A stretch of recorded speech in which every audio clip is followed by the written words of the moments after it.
आत्ता गेल्या 8 दिवसापासून सलग ढगाळ वातावरण आणि मधून येणारा पाऊस यामुळे साहजिकच थोडं कीड आणि रोगांना पोषक असं वातावरण आहे.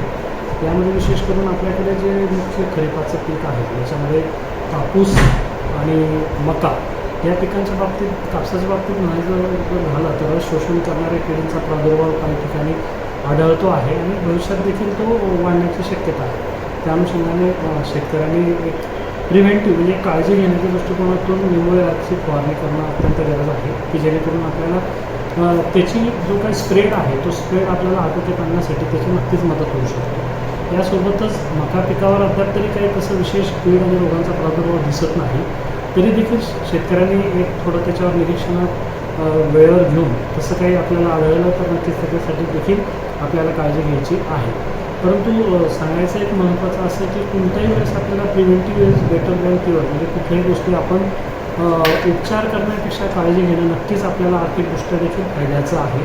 किंबहुना त्यापासून आपल्याला उत्पादनामधलं जे काही नुकसान आहे ते टाळण्यासाठी नक्कीच मदत होऊ शकते. जो काही पाऊस झालेला आहे त्याच्यामुळे बऱ्याचशा शेतांमध्ये जिथे काही खोलगट परिसर आहे त्या भागामध्ये पाणी साचलेलं आहे.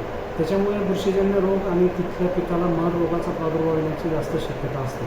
त्या अनुषंगाने शेतकऱ्यांना एक विनंती करू इच्छितो की आपल्या शेतामधून एक डेड फरो जे म्हणतो आपण, मृत सऱ्या जर काढून घेतल्या तर जेणेकरून ते पाणी आपल्याला आपल्या शेतामधून बाहेर निघायला मदत होईल. याचा 2 गोष्टीने आपल्याला फायदा होऊ शकतो. एक तर मुळात आपल्याला बुरशीजन्य रोगापासून बचाव होऊ शकतो. यासोबतच जर आपण जलतारा जी काही आपल्याला MRGS अंतर्गत किंवा स्वतः शेतकऱ्याने स्वखर्चाने जरी केली तरी खूप असं कमी खर्चाची एक ॲक्टिव्हिटी आहे जलतारा, की खोलगट भागामध्ये आपण एक साधारणतः 2x2 मीटर लांबी रुंदी आणि 2 मीटर खोलीचा जर एक शोषखड्डा बनवूया आपण, ते जर करून घेतलं तर नक्कीच ते साचलेलं पाणी आपल्याला जमिनीमध्ये मुरवायला देखील मदत होईल आणि साचलेल्या पाण्यामुळे पिकाचं जे नुकसान संभाव्य आहे ते देखील आपल्याला टाळायला मदत होऊ शकते.